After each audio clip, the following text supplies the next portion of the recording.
Hey, how's it going? This is Kenny with Keller Williams Realty.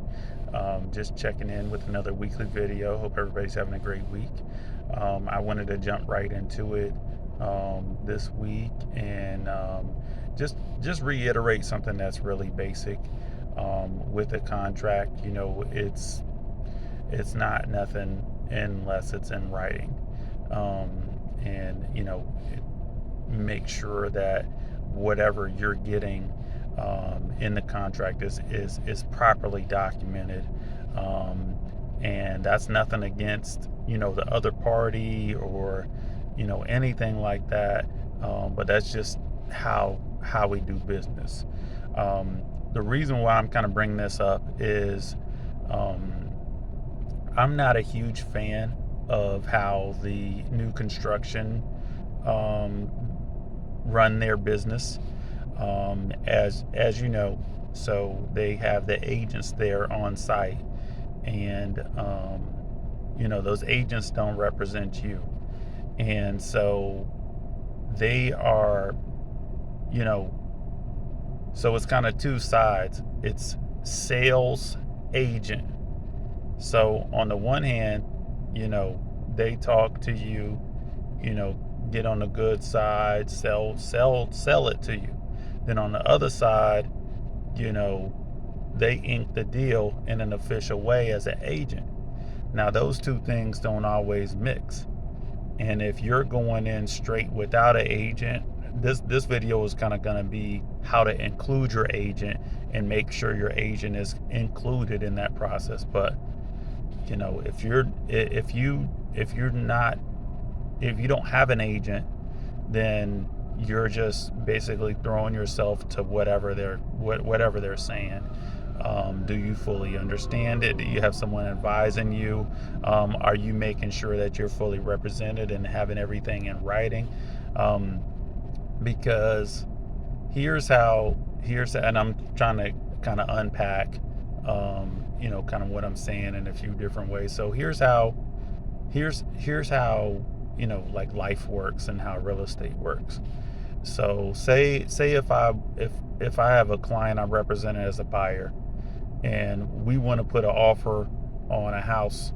It's 250,000. It's in Clayton County. It's in Riverdale, whatever, right? So 123 Main Street. So first thing to do is call the other agent, take the temperature. Hey, we went and saw your house. My client likes it. We want to put in an offer. Is 250 kind of what you guys are looking for? You talk about how much closing costs they might be wanting to pay. Oh, there was a refrigerator missing. Would you guys be willing to throw that in? I noticed XYZ, whatever. Would y'all be willing to do that? You know what I'm saying? Stuff like that. It was kind of hot in the house, and it's the middle of summertime. Is the AC work? Can we have that as part of closing? Just be fully working, functioning, and inspected, repaired, by qualified professional. You know what I'm saying? And all that goes in the contract. And they might say on that phone call, they might say yes, yes, yes. Or they might say, okay, well, that sounds good. Let me take it back to my seller and we'll further talk about it. Then they might come back with the email or call. Yeah, everything that we talked about, the air conditioning thing sounds good. We're going to throw in the refrigerator. 250 sounds good. We're going to give you 2,000 on closing costs. That sounds good. Go ahead and send me an offer, and I'll have my guy sign it. Now, that's all talk. Nothing, you have to understand that nothing just happened. I mean, everything could happen, but nothing officially nothing happened. If they promise you whatever they promise you on that phone call, and this is how you do it, it's by stages. You take the temperature, you call, you get it in writing, there might be an email chain. All that's great. And you can then say if you don't get a signed contract, you can say, hey, remember our conversation, we talked about this. And then you hold them to that. and they say, well, my guy changed his mind, now he wants to do 1,000 closing costs, and he's gonna just let you guys take care of the refrigerator. And at that point, you would take it back to your buyer and say, hey, are you cool with that, or do you want to, try to find somewhere else, or something else? Or maybe they come back and say, well, try this. Maybe tell them to throw in the refrigerator and we'll pay all of our closing costs, or whatever it is. So that's when you just start having the discussions. But those discussions, those preliminary rounds, you can't rely on that. And so, you want to get it, in the contract, everything like that. And this sounds basic, but here's the problem. So let's go. And so when you're dealing with the agent to agent transaction, where if you're the buyer, you don't talk to the seller. You don't talk to the seller's agent. You talk to me if I'm representing you, and I talk to them, and we get it. Anything that you want, I hear you. I hear you. I hear you. So you want this, you want this, you want to offer this, you want to offer this, you want that, you want this, you want this. Do you want that? Okay, you want that too. Okay, boom. So we have a discussion, and then we draft up the contract to represent all of that properly. Then I go over it with you. Did we get it all? Did we do X, Y, Z, A, B, C? Oh, there was one more thing? Okay, let's add that. We kind of have our discussion and we get it all, but we get it all official. It's all official. That's a very important part of it. So when you go to these new home construction, they kind of interfere with that. So say if you, and I highly recommend that you have a buyer's agent. You feel like you don't need one, their agent doesn't represent you, and there's so many ways that can bite you in the butt. But if you do have one, there's many situations where they contact you directly and they say, oh, okay, well, XYZ paint color, XYZ cabinets, XYZ, how's that bonus room? Is it going to be this, that, and that? There's a few options. There's a few this. Make sure that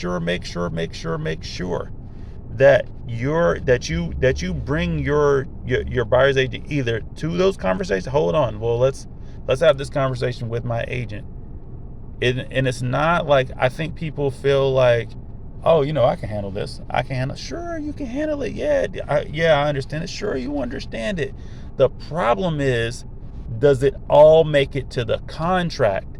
And if I'm representing you and I don't hear everything, or I'm not aware of everything, then it's a question whether or not it all makes it to the contract and it's all official and they all agree with it and everybody signs and they're held to that. That's a big difference to saying, well, seller agent, new home agent, I'm just going to talk to you. Okay, so we're doing this color, we're doing cabinet, we're doing this hardware, we're doing bing, bing, bing, bing, bing, bing, bing, doing it all. That makes sense. Okay, let's have the conversation. But did that make it to the contract? And I was in a situation with a new home that I just closed on. Great guy, great client or whatever. And from my experience with new home construction, I don't know why. It's also in their best interest to include the buyer agent. Like, hey, yes, we're having this conversation, but let's pull your agent in. Because he's going to stamp it. He's going to stamp it as far as it's all official. You're getting everything. When I talk to you and you're not fully up to, you know what I'm saying, what it is with the contract, then something can be missed and then you're going to be mad at me later. I don't want you to be mad at me later. I want you to get exactly what you want. So let's do it like this. Just y'all call me on three-way and we'll go through this. But they don't do it like that.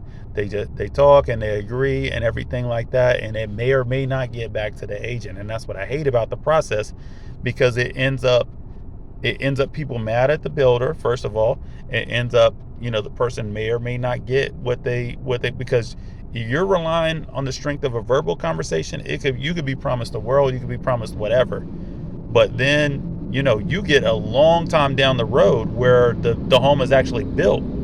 When you first come through, it's like dirt.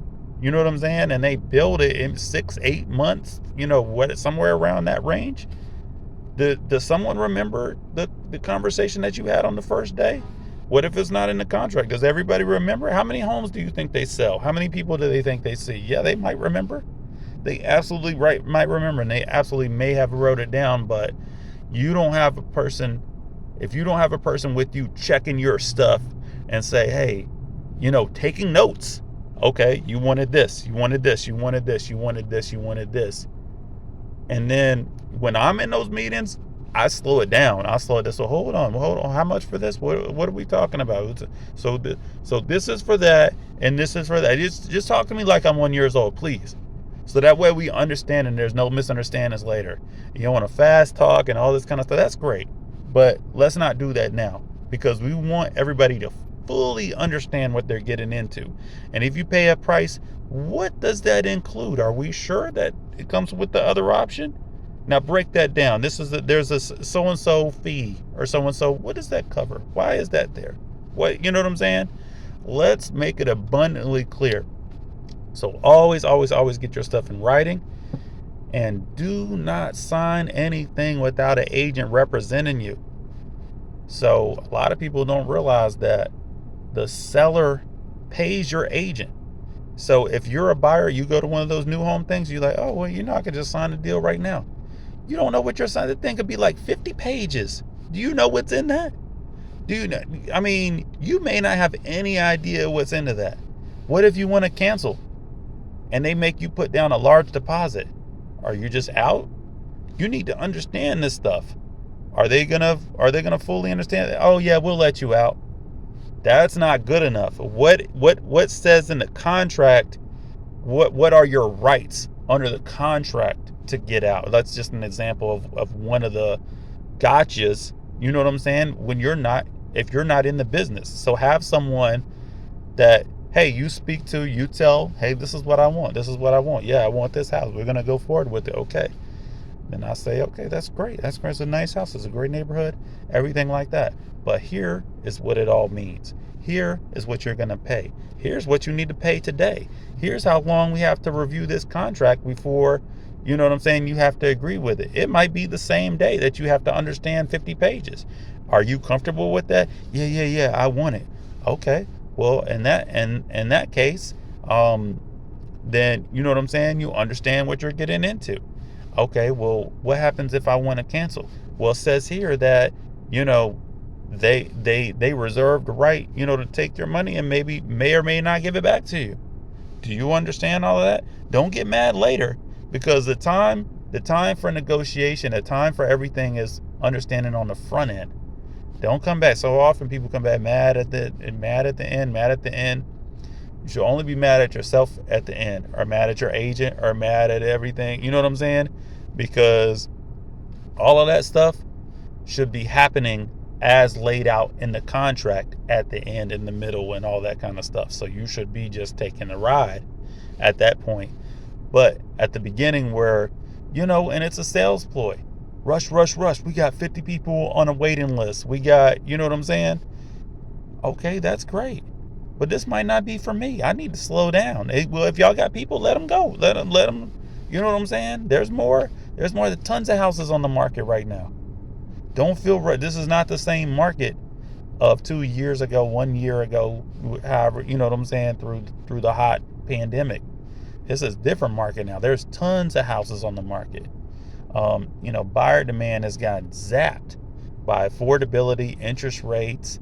So if you are one of those people that is say, hey, my time is now, I'm going to do my thing, I'm going to, you know what I'm saying? Slow down. Because believe me, you know what I'm saying? There may be a particular house that gets away from you, but there are a lot of houses on the market right now. But that's not to get on the soapbox, but I hope everybody got some value out of that. Hope everybody has a great week, and thanks for checking me out. Have a great day.